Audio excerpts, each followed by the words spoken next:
Mistrustful.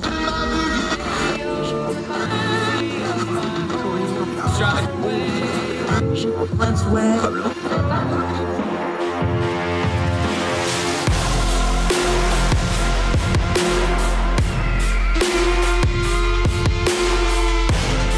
with your host, Andrew Donaldson. This is Heard Tell.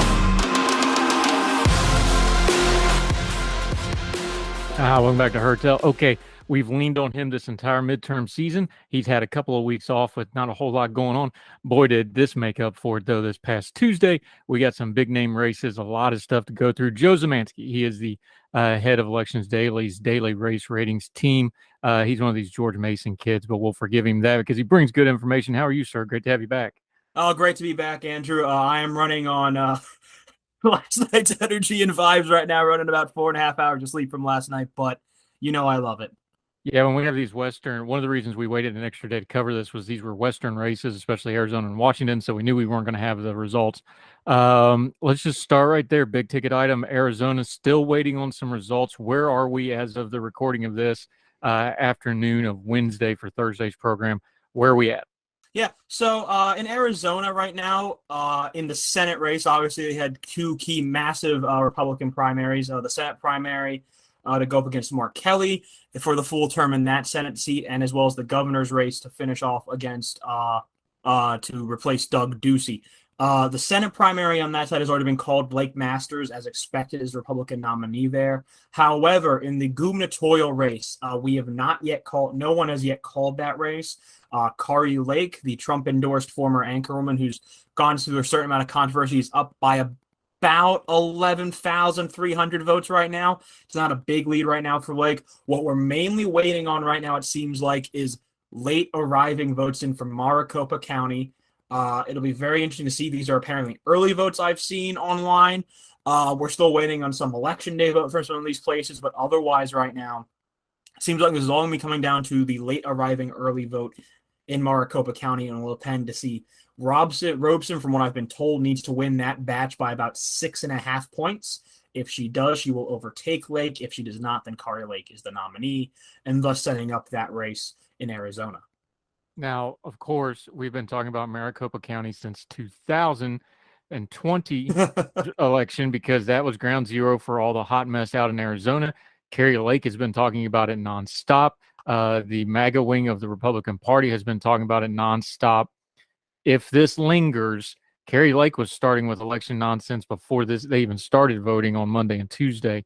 How ugly is this going to get the closer it is? Do we need a definitive winning just for the good of the voting public here, or is this going to devolve and get really ugly really fast? Yeah, if this stays a close race, this is undoubtedly going to get ugly. Reports say that Lake has already hired the notorious fake lawyer Jenna Ellis to potentially defend her or to litigate voting results in Arizona come this primary. So it'll be really, really interesting to see kind of what comes from that there. Because, like I said, if these Maricopa ballots, even if, Robeson doesn't win them by enough, if she wins them and thus, tightens this race down to 1%, or maybe even less than that, then this is going to be a very, very close election. Very much like the Pennsylvania Senate race, where it's not going to be done yet, potentially for another couple of weeks here as we kind of go through the motions of potentially dealing with a recount. Does this help or hurt the Republican chances going forward? There's already been talk about if it's Kari Lake, because of all the controversy, because of all the baggage, that might change this race a little bit. If this drags on, though, does that hurt them going into the general election and what's probably going to be a pretty tight one? I think it's a pretty undeniable thing that it would hurt the Republican Party in Arizona. I mean, the Arizona Republican Party is as a structure is already kind of weak as it is currently. I think a continued long drawn out primary count here, and especially in this gubernatorial race, especially with Kari Lake being right in the center of it, it would be damaging, I think, to the general election, and I think it could potentially make things very volatile for November. Obviously, we've seen candidates come together before under tough circumstances, but this has been a bloody race already. If we continue to see it get bloodier after the count, This is going to be hard to, I think, come together for the November election in Arizona for sure. Katie Hobbs is awaiting. She won the Democratic primary very handily. It was a quick call for her. Oddly enough, she's technically in charge of these elections, although there's some nomenclature there to be involved. How do you rate it? I know it's hard to do, and we don't know the person yet, but where's this race going to stand? In fact, just do it one way or the other. Is there going to be a mark? Is this like one of those things like Mastriano where it could swing it one way or the other just because of who the nominee is, or is this just going to be a bloodbath all the way through? Personally, I think even if it's Kari Lake, the big difference between this race in Pennsylvania is that Katie Hobbs is no Josh Shapiro. Hobbs has some baggage of her own. There's been a lot of claims coming from her office of Secretary of State and from her campaign of a very bad work environment, of a potentially abusive work environment. There's been claims of discrimination from her Secretary of State office, from former employees there. Even with Kari Lake, Hobbs is not as strong as, say, a Josh Shapiro in terms of, just general cleanliness, I would say, in terms of scandal. Hobbs does have some baggage to her. She's certainly not a perfect candidate for Arizona Democrats. Honestly, if Karen Taylor Robson were to pull this out, looking at the candidates themselves and looking at Arizona as a state, you could, in theory, actually make a stronger argument for leans Republican in that regard than you could for toss-up, even if I think Lake versus Hobbs. This is still a toss-up race. This is still Arizona. We should not forget how close this state was in 2020. This was a state that was decided by only 11,000 votes, people. Let's be, especially in the presidential election, this was an 11,000 vote race. Let's be very, very clear and honest where we find ourselves on that stand. This is going to be a close race in this open gubernatorial race with no incumbent with what's going on. It's going to be a tight race. This is a toss-up race, even if Kari Lake is the nominee. All right, let's finish up Arizona over on the Senate side. There's some undercard stuff that's not quite. We'll revisit that later because we're gonna be talking about Maricopa County and the election stuff at a future date. But for now, big picture stuff. Blake Masters won his race. Mark Kelly is waiting for him. It's not gotten a lot of press, but Mark Kelly has been an absolute money print for the Democratic Party. He is one of the best fundraisers they have. He has gobs of money. The way the primary has gone down, he's just kind of been riding along, not really being involved in anything. Blake Masters has got a lot of backing. He's one of Peter Thiel's guys. He's at camp with J.D. Vance and some other ones. This is going to be a very expensive fight. I suspect this one gets ugly in a hurry. How do you rate it? Right now, this is definitely a toss-up race. Again, even with Masters, and Masters is another one who could arguably have some baggage. There are some past quotes from past articles and things he's written. There's some current quotes now from the campaign. There's a quote that he said that he would defund Social Security, which, while I'm sure there are multiple Republicans out there who would support the idea of that, in a state like Arizona where there are numerous elder individuals that make up the voting base, there is a lot of boomers that depend on Social Security for that fixed income. That is a problematic statement for sure. This is still a toss-up race, though I would say that the fundamentals would support Kelly a little bit more in terms of potentially making this a leans Democratic race than, say, the gubernatorial race does. Kelly is an incumbent. And again, I want to mention 2020 again. I want to bring this up. Don't forget that Kelly did overperform Joe Biden by a pretty significant amount in Arizona in 2020 when he was running concurrently in that special election against Martha McSally. It was he ran about 1.5 points above Joe Biden in that regards. I don't think that's something that should be overlooked either in regards to this race. Kelly does seem to potentially have some semblance of a stronger, ability as a candidate, maybe especially around the Tucson area. He was relatively stronger than Biden was there in that Tucson area, especially in 2020. So that's going to be a key area here in this 2022 race is going to be that Tucson area around Pima County. That'll be a key area to see if Kelly continues his overperformance there, or if he's kind of dragged down into a much closer race thanks to the environment that we potentially be expecting.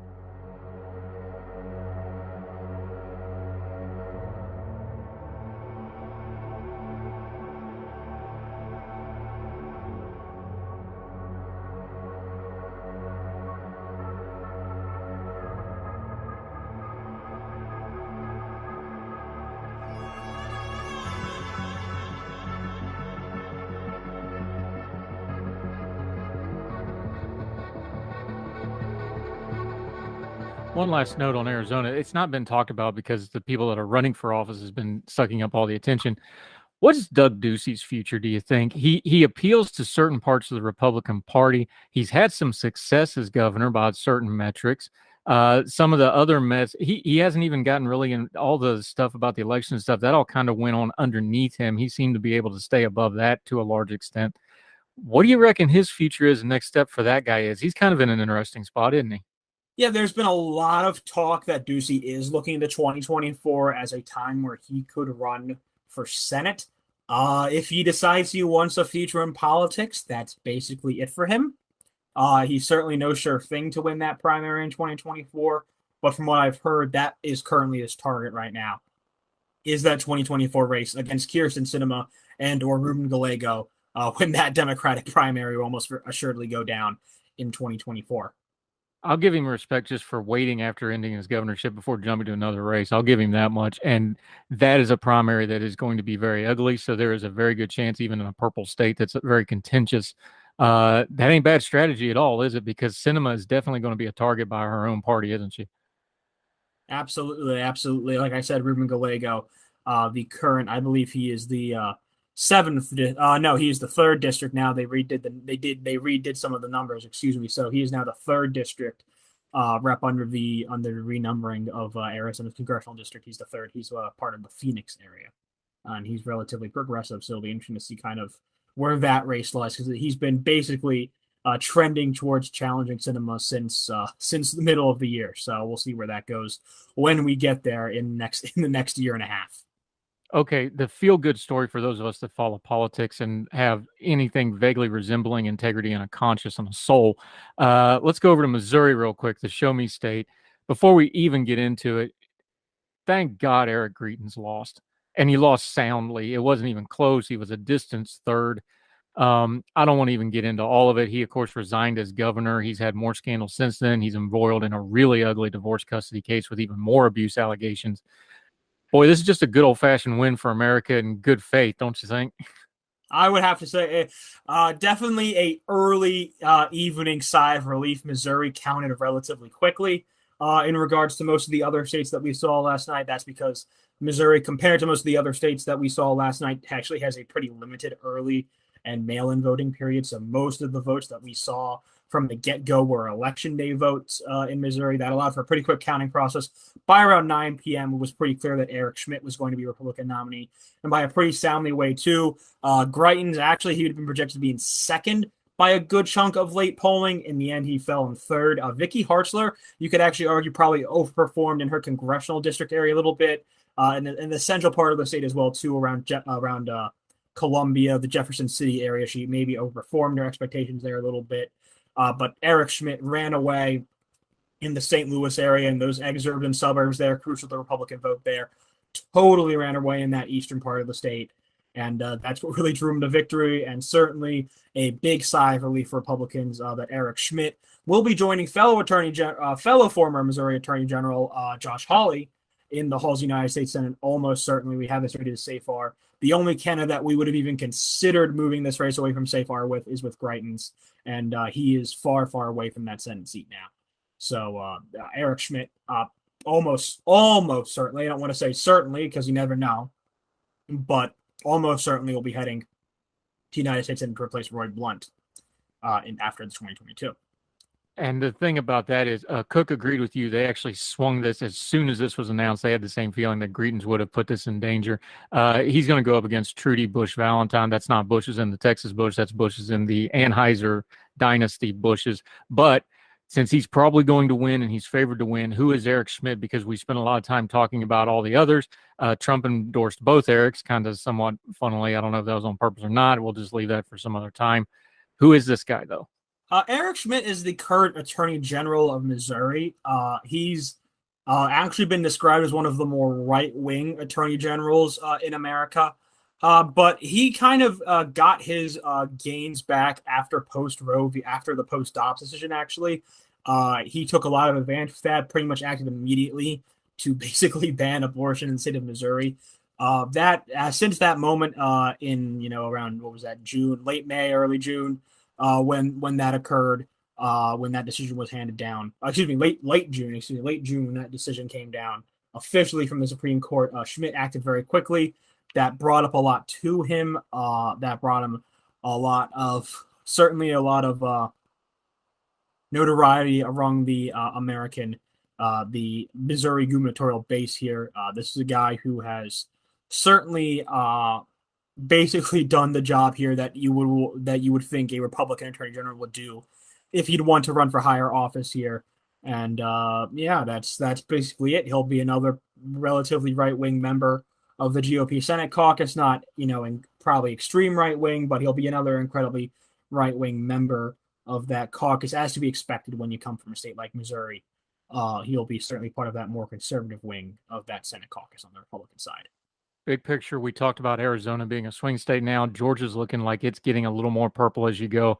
Missouri's gone the other way. It used to be a swing state. I don't think we can call it a swing state anymore, can we?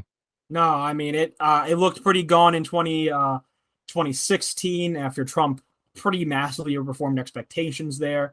2018, obviously, then Democratic Senator Claire McCaskill lost her race for re-election in the United States Senate to Josh Hawley, even though it was a Democratic wave year. Again, 2020, a pretty heavy Republican sweep. 2022 is off the radar. It's been a very quick shift to Missouri. There's been some gains in the St. Louis suburbs, but not nearly enough to change from the dark but not super dark red to now the very, very dark red, basically everywhere else but Kansas City, parts of Missouri now. A lot of these other exurban and rural areas have shifted very heavily to the Republican Party, and it's going to make it very, very hard for Democrats to win that state in any race, quite honestly, for probably a little while here. Yeah, Joe Zemansky, elections-daily.com. They do great work. They actually had to take a break in the live stream last night because it's so long. Make sure you're watching their live stream coverage of these things. We're going to take a quick break. When we come back, we got a couple more states. Kansas, probably the shocking result of the night, at least in the commentariat. Very surprising result out there. Didn't have anything to do with a candidate either, just a real hot button issue. State of Washington, a couple other things we're going to talk about. Joe Zemansky on Heard Tell right after this break.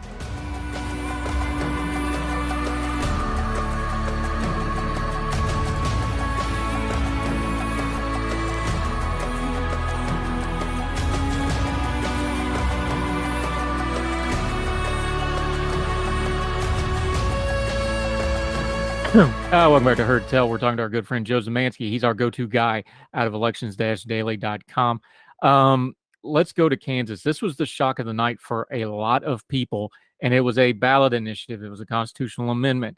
It was called the Value Them Both Amendment. I'm going to read the amendment, and then we'll get into it. It was, quote, a yes vote on the measure would remove from the state constitution the right to an abortion and hand the issue back to the state legislature.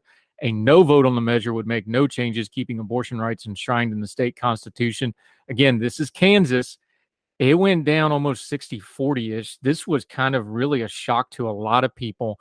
We don't always talk ballot initiatives with you, but this is a big part of elections, these ballot initiatives, and this one really surprised folks. Yeah, so, this was part of the post-Dobbs era. Kansas was the first state to throw abortion on a referendum ballot to send it to the people, and the people pretty clearly gave their answer on this. It's not even wasn't really necessarily tracking for an abortion ban. It was just taking the right to an abortion out of the Kansas Constitution. Even that failed to a certain extent because I think the growing concern is that would immediately go to then a direct abortion ban in some capacity in the state of Kansas. Surprisingly, I say this certainly with some amount of sarcasm, but surprisingly, people don't like going straight to a direct ban of things to something that's been available for the past 50 years. People don't like going to a direct ban on it for everything, potentially, even in serious cases of rape or incest or health of a mother. People don't like that. And voters don't like that. We've known that for a long time. And Kansas voters, even in this deep red state, certainly showed that last night. And I think the total margin was a surprise to me. I wasn't necessarily surprised that it failed, but the total margin was certainly a surprise to me. A loss of about 18 points for this referendum right there. Certainly a statement by Kansas voters, that's for sure, on the state of what they wanted to look for in this referendum. Abortion is such a hot topic because everybody's got really deep entrenched. We're not changing a lot of people's minds on abortion. But data-wise, election-wise, we're starting to get some trends going here. Abortion, it means how you define the abortion, because if you just say abortion, people think different things. It's really starting to look like when you go to the ballot box in the general public, whether it's a red state, blue state, or whatever, late term abortion, folks are pretty well against that. You start getting down in that 15, 12-week area, that's when people start pushing back. And then you get below that, it kind of switches. We seem to have, although it's a hot debate, we seem to have some numbers that we have a pretty well-defined spectrum here of where the public is at on this, don't we? I think I cannot disagree with that in any way. That's certainly the case. And yeah, it's again, I think last night is a very, very clear statement from the people of Kansas to what they're looking for on this issue. I think it's a very, very clear statement, undeniable what they're looking for. And again, just an incredibly clear statement on the issue, which is going to give both parties something to consider now going into these final run-up months of the campaign here. All right, there was some actual elections involving people there too. Senator Jerry Moran got his opponent, Democrat Mark Holland, won a three-way race. How is Senator Moran looking for the general election? Jerry Moran, this is Kansas.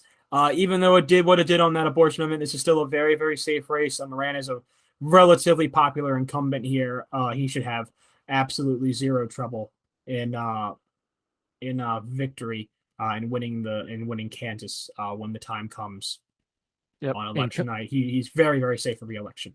Incumbent Laura Kelly, she's getting a challenger, Republican Derek Schmidt.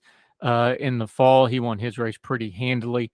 Any chance this governorship flip? We haven't been talking a lot about governorships because the Senate's going to be very, very tight, especially with some of the candidates the GOP has nominated. We're pretty sure the House is going to flip. These governorships matter. They matter a lot. We haven't been talking about them as much. What about this Kansas governorship race? Yeah, it's been one of the premier gubernatorial races. I did an article about recently at how incumbent governors are incredibly tough to beat. Even in midterm years, there's only been about an average of 2 to 3 since 2002 that have fallen. There's been basically on average about 2 per midterm cycle that lose in midterm cycles. Laura Kelly could be one of them. This is a red year, still Kansas. Derek Schmidt is certainly no Chris Kobach. What Kelly does have in her favor is pretty strong approval ratings. It's been very, very hard to beat gubernatorial candidates with strong incumbent governors with good approval ratings in past years. It's happened before, but it's incredibly rare for it to happen. This is going to be a close race. We have it at lean Republican at Elections Daily. We might be thinking about moving that back to toss-up in recent days. We'll see what we do come Monday when we release our next ratings update. But however, this is going to be one of the closer gubernatorial races, but it is also probably still Republicans' best chance at flipping a governor's mansion as things stand right now in America. Interesting name on the undercard from those of us that are still having nightmares about 2020. You just mentioned him, Chris Kobach. He was kind of the Greetings of the life cycle, although he's not as bad of a human being as Greetings. They didn't want him on the ticket then. He lost his Senate race. He's mounting his comeback. He won his primary for state AG. He's going to be facing Democrat Chris Mann. Kobach got a little comeback going, or is this going to be a dead end for him, do you think? I mean, it depends on what he does with it. Attorney General can obviously be a very active role. Kobach has certainly shown before that he will take active roles in these row offices before in Kansas. He did as Secretary of State. He will almost certainly will as Attorney General. But he's got to kind of serve out that term first, and we'll see what he does. Because Kobach, with this primary win, is certainly not gone from our shores yet in terms of the political world. Darn. It makes for good copy, but I'm sure some of the Republican Party in Kansas are kind of tired of this. Let's go up north, Michigan. Governor Gretchen Whitmer, the Governor Gretchen Whitmer has been very high profile over the last years for a couple of different reasons. The COVID stuff, we had the bizarre case of the kidnapping plot against her. She's up for re-election. She has her challenger now. Tudor Dixon, a businesswoman and a conservative commentator, won a really messy primary that actually involved some people getting kicked off the ballot, but we can talk about that in a minute. Dixon was a Trump endorsee, not really well known. Got some DeVos backing, which, of course, that's a lot of money. Where's this race going to be sitting at, do you think? Right now, we have it at lean Democratic. There again, Whitmer is another one of those incumbent governors that has a pretty solid approval rating right now from the people of Michigan. The other issue right now, as well as you mentioned, this was just such a messy primary. on the Republican side. Dixon, in the end, comes out of it clean. She was kind of the best of the rest after James Craig and Perry Johnson got kicked off the ballot due to massive signature fraud that was committed by people on their campaign. Which is never a smart thing to do. Don't commit signature fraud, folks. It's actually very, very easy to find out by the laws of our elections. But Dixon was kind of the best of the rest considering the field. It'll be very interesting to see how she does, of course, in this campaign. Michigan Republicans also nominated some very, I guess you could say, interesting people for Attorney General and Secretary of State that probably won't make Dixon's job easier. Of the three states in the Rust Belt that Joe Biden flipped back from Donald Trump in 2020, Michigan was the state he won by the most. It has kind of the most blue elements around it. You have a strong city, you have some swinging suburbs. Grand Rapids and Kent County, you see it swinging towards them. You've got the Oakland and Wayne suburbs switching very heavily towards Democrats now. We really need to kind of see where this goes here. Michigan, certainly Dixon has a chance, certainly she does. But right now we see Whitmer as a slight favorite. Yeah, my favorite tidbit on Dixon was the AP at the bottom described her as a former steel industry executive, I'm reading here, who also hosted a conservative program on a streaming channel and once acted in a low-budget zombie movie in what her campaign described as, and this is a quote, admittedly lame hobby. So no shortages of characters there. One last thing about Michigan, I have to ask you, because we're going to be talking about this in a year or two. There is a new registered voter, or I should say a couple of them, because they are a couple, but I think the new registered voter in the state of Michigan in the next few years might be something to keep an eye on as we're looking at some of these races go back Democrat and wide open. There's one certain transportation secretary that has moved his flag to Michigan. He's got to work. We're talking about Pete Buttigieg. We know the numbers from 2020. He's got to work on minorities. He's got to work on disparate groups, lower classes groups. Michigan got a bunch of them. What do you see the future of him there? Because that's not accidental. I'd say certainly him moving to Michigan is at least a sign that he is at least considering running for office again. If he had stayed in Indiana, I'd say that means he was over, other than potentially another presidential run. But the fact that he is moving to a state like Michigan, or if he had moved to Virginia, either or would have been a signal to me that he is looking for another run in office. He certainly could if he wants to. Let's not speculate here. We've still got 2024 and 2026 to look forward to. But if he's not on the ticket in some way in 2024, it's not hard for me to see him running for governor in 2026 to either against Judah Dixon or to replace the term-limited Gretchen Whitmer. Yeah, and there's some whispers about Whitmer getting bumped up, whether she wins governor or not. There's a lot. She's very well liked in the Biden administration and the Democratic Party, so she may be moving on before the end of her term either which way. Let's go out way west to Washington real quick as we wrap up what happened last night. Senator Patty Murray got her challenger now, Republican Tiffany Smiley. Doesn't seem to be in a whole lot of danger there, but stranger things have happened. How do you have that one? We have rated as likely Democratic right now. Republicans have shown some interest in Smiley. And I do want to hold some caution here. There's only about 48% of the vote counted right now in Washington State. They released their mail-in ballots very, very slowly. Hopefully we get some more today around 8 Pacific time. Now, if we don't, the next rumored date isn't until Friday. So it should be said as well that usually statewide, the later ballots are from more right-wing leaning. So we could see that kind of that Democratic margin that we see in that race right now shrink down. However, I do think with this early drop, I think Murray's put herself in a pretty good position right now here. It's pretty hard to see this race being truly competitive like it was maybe in 2010 when she faced a pretty legitimate challenge from Dino Rossi, where she only won by about 4.5 points that year in that red wave cycle in 2010. One other interesting tidbit, because they do top 2 voting in the state of Washington, found it interesting. Secretary of State, they've actually got an independent that came in second there. Kind of odd for a state that's kind of known to be a Democratic stalwart, don't you think?